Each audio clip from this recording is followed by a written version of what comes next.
que data da crise capitalista mundial de 2008, que chega no Brasil em 2009, segundo Lula, como uma marolinha. Mas o grande ponto é o seguinte: essa crise é mais ou menos controlada até 2012, em cima de gigantescos volumes de crédito, mas essa crise explode a partir de finalzinho de 2013 e 2014. O grande ataque contra Dilma deveria ser corretamente contextualizado. A burguesia nacional e até o próprio imperialismo, lembrando que nessa época, nesse ano, Obama esteve aqui, eles não estavam apostando no fora Dilma em 2014, no início e final de 2013. Eles estavam apostando de que o PT iria conseguir aplicar essas reformas neoliberais contra os trabalhadores. O imperialismo apostava nisso. Até a própria burguesia nacional apostava nisso. Até o próprio PT apostava nisso. Tanto assim que a Dilma colocou como ministro da Fazenda quem? Joaquim Levy, que é um banqueiro neoliberal. Tudo bem que ele seja do Bradesco, mas a Política, que é um banco menor, nacional, que tinha vínculos com Lula, mas ele é um banqueiro que veio para aplicar as políticas neoliberais. Só que acontece o seguinte: quando o Joaquim Levy aplicou essas políticas, acabou com os subsídios à energia, etc. Isso levou a um colapso da economia, e Dilma ficou num governo totalmente, digamos, como uma espécie de zumbi perdido. Aí o imperialismo foi para as cabeças. Nas eleições de 2014, ainda houve uma pressão para que a Dilma não vencesse. Só que um detalhe: a burguesia ainda não está unificada contra a Dilma nas eleições de 2014. Tanto assim que até as revelações da Odebrecht, das demais empreiteiras, etc., revelam que o governo, os candidatos do PT receberam muito dinheiro dessas empreiteiras. Não havia uma unificação. Havia ainda uma maioria que estava se passando para o campo da direita contra o PT, mas a burguesia não estava dividida. Quando acontece, em que momento acontece a passagem total para o campo da direita e se forma um bloco contra o PT? No momento em que digamos, a pedra de toque disso aí foi quando o PMDB soltou aquela ponte para o futuro. Aí a burguesia se unificou por trás disso, e aí que eles deram um golpe contra a presidenta Dilma. Ou seja, o que nós temos aqui é uma evolução de acontecimentos políticos, onde o próprio PT estava envolvido na aplicação dessas políticas contra os trabalhadores, lembrando que a presidenta Dilma tinha colocado em pauta a privatização da Petrobras e também a reforma da Previdência, e o próprio Lula, no primeiro governo dele, começou a colocar em pauta a questão da reforma trabalhista. Só que isso nunca saiu do chão por conta, no início das centrais sindicais, mas principalmente dos problemas relacionados com as denúncias do mensalão. Chega nesse momento, o que nós temos? Um governo hiper fraco. A greve geral colocou o governo Temer contra as cordas. Nós temos até a dificuldade, depois da demonstração de força da greve geral do dia 28, para aprovar a reforma trabalhista. Temos que ver se eles vão aprovar no Senado a reforma trabalhista. E ainda tem o problema da reforma da Previdência, que vai precisar um número de votos muito maior, 308 votos. A reforma trabalhista passou antes da greve geral na Câmara dos Deputados com 290 votos. Ainda não está atingindo o que precisaria. E o que nós estamos vendo é o seguinte: isso aqui é extremamente importante. O Brasil e o mundo estão indo para o fortalecimento dos polos. O que significa isso? Significa que a extrema-direita, a serviço direto do imperialismo, está se fortalecendo, e também os trabalhadores estão se fortalecendo na luta, paulatinamente. A extrema-direita, no caso do Brasil, tem como principal representante a Lava Jato, a imprensa golpista, a começar pela Rede Globo, o Procurador-Geral da República, Rodrigo Janot, e, de maneira contraditória, o STF e o Judiciário como um todo. Aí, o que nós estamos vendo? A Lava Jato aperta. Por exemplo, a Lava Jato e o Judiciário. Lembrando que nós estamos aqui num estado de exceção. Já houve um golpe dentro do golpe. Ao golpe parlamentar se sucedeu o golpe do Judiciário, né? E a extrema-direita avança na tentativa de impor um golpe ainda maior que passe por fora do parlamento, a partir da Constituinte ou alguma outra coisa, só que, devido à fraqueza, eles estão com dificuldades de impor esse novo golpe dentro do golpe.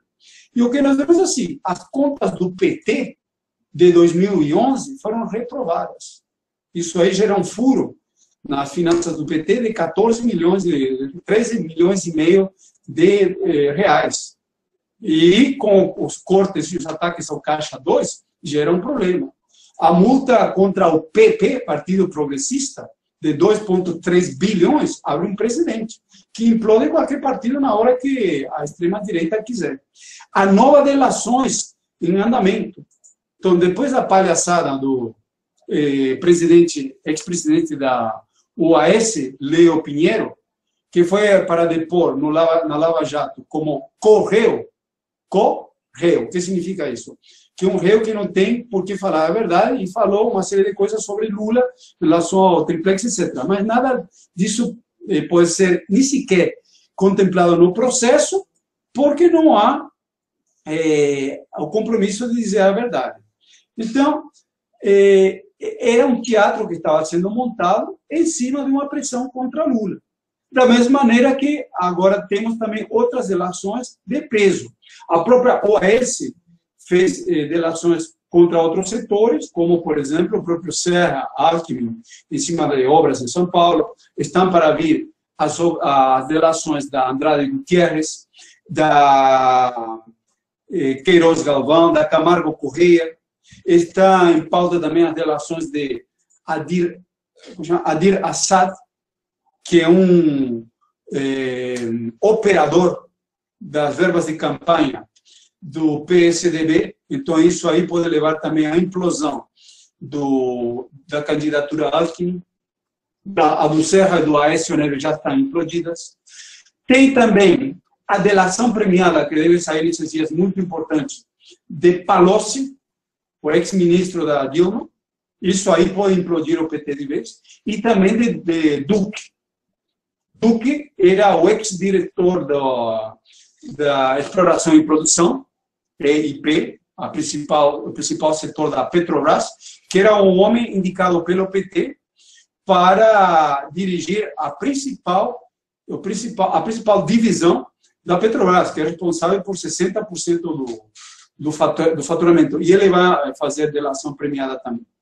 Então, nós temos uma situação extremamente crítica, onde nós estamos vendo que a situação está indo para um confronto. A entrevista, não seria bem entrevista, a ida do Lula a Curitiba acontecerá no dia 10 de maio, foi adiado uma semana, evidentemente porque existia uma situação em que o teatro que está sendo montado contra o Lula, ele não está totalmente armado. Mas uma coisa que não pode passar em branco é que amanhã, por exemplo, vai ter delações de mais 2 executivos da OAS, que eles têm alguma coisa a falar sobre a história do triplex de Lula. E que a condição para o Duque, Renato Duque, ele ter aceita a delação premiada e que ele entregue alguma coisa do Lula. A mesma coisa sobre Palocci. Então, nós temos um grande avanço do golpe para inviabilizar a candidatura do Lula. Isso demonstra que a questão das eleições em 2018, elas estão colocadas contra a parede. A possibilidade do Lula ele se candidatar e ganhar é muito remota. A pressão da Lava Jato e da direita é muito grande. E basta criminalizar o Lula, em segunda instância, que ele entra na lei de ficha limpa, ele não vai conseguir se candidatar. Inclusive porque a pressão da extrema-direita é para que eles consigam emplacar algum candidato de extrema-direita, ou que possa evoluir para uma extrema-direita. O problema é que eles não têm conseguido evoluir nesse sentido de maneira firme. Dória, por exemplo, aparece como uma caricatura de um bom candidato para a direita, com muitos pontos fracos. Mas eles continuam apertando e coloca isso aqui, uma questão muito importante que a maior parte da esquerda ignora. Porque a maior parte da esquerda é uma esquerda integrada ao regime, da mesma maneira que a burocracia sindical, e só avalia a situação política em relação às eleições. E a burguesia, ela usa as eleições, mas o principal problema dela não são as eleições, é como que ela vai garantir os lucros. Se em um determinado momento ela não conseguir garantir os lucros por meio dos aparatos parlamentares, ele vai avançar por fora do parlamento, como sempre fez, inclusive no Brasil. O Brasil não teve o golpe de 64, quando teve o ascenso estudantil e operário em 68, a burguesia, o imperialismo, inclusive, não chegou a dissolver o parlamento, acabou com o parlamento. Na ditadura do Chile, nem parlamento tinha. No Uruguai e na Argentina também não. Isso era uma característica sui generis das ditaduras militares no Brasil, por conta da complexidade brasileira. Aqui, o que deveria ser dito é, portanto, a nossa posição perante as eleições, hoje mais do que nunca, nós como LPS, Luta pelo Socialismo, as eleições não passam de uma plataforma de propaganda e mais nada. E nunca foi diferente. A gente não tem absolutamente nenhuma ilusão de que, por meio de uma eleição, elegendo um deputado, a gente vai fazer mais do que denunciar a verdadeira truculência desse regime.